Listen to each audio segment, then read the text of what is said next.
Coucou Bénédicte, ça va? Hello Sophie, ça va, ça va.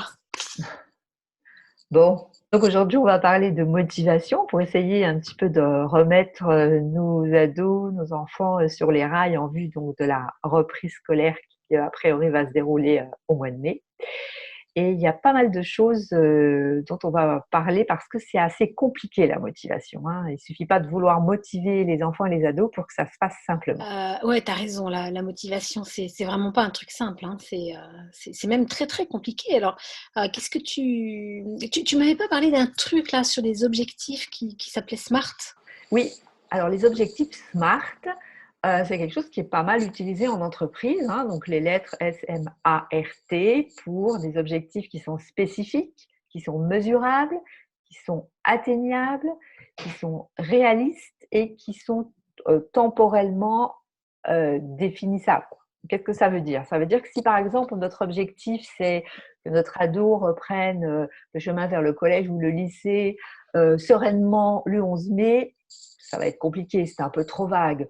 Ou si l'objectif, c'est eh bien qu'il soit à jour dans toutes les matières pour la reprise le 11 mai, ça va être compliqué à atteindre. Donc l'idée, c'est de vraiment aller dans quelque chose de spécifique, mesurable, atteignable.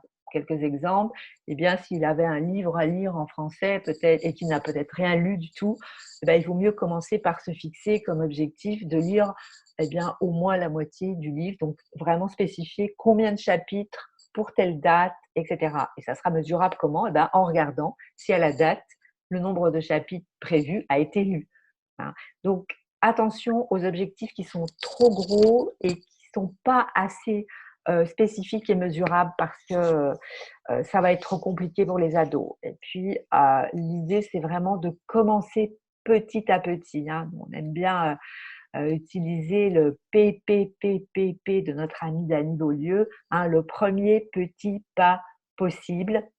Eh bien, quel est ton premier petit pas possible? Par quoi tu vas commencer? Bah, lis déjà peut-être 5 pages ce soir. Ça vaut mieux lui dire ça que de lire. Bah, j'espère que tu vas arriver à lire au moins un chapitre entier ce soir.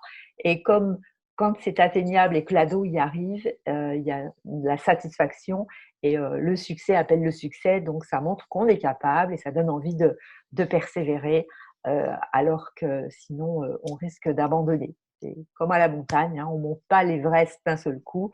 Il vaut mieux se fixer des petits paliers. Ah oui, tout à fait, ouais, des petits paliers.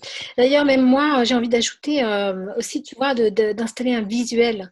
En fait, sur une feuille blanche, alors on peut en mettre plusieurs les unes derrière les autres, hein, mettre les tâches qu'il y a à faire, les inscrire de façon à ce une fois qu'elles sont faites, on puisse les coloriser, on puisse les barrer pour que le jeune puisse voir la progression. Alors, on peut faire ça aussi avec les adultes, hein, ça marche très bien, mais vraiment avoir cette vision des choses qui ont été réalisées pour pouvoir progresser. Et puis, c'est un rappel visuel aussi, hein, qui nous permet en permanence de voir où on en est et ce qui reste à faire. Alors, on peut faire par matière, on peut faire global en alternant les matières. Ça, c'est à voir avec le jeune, c'est à installer avec lui. Écoute, Bénédicte, j'ai l'impression qu'on a encore plein de choses à se dire. Est-ce que tu serais disponible pour qu'on se retrouve demain? Ah oui, avec plaisir, Sophie, parce que vraiment, c'est un sujet qui est sans fin, je pense.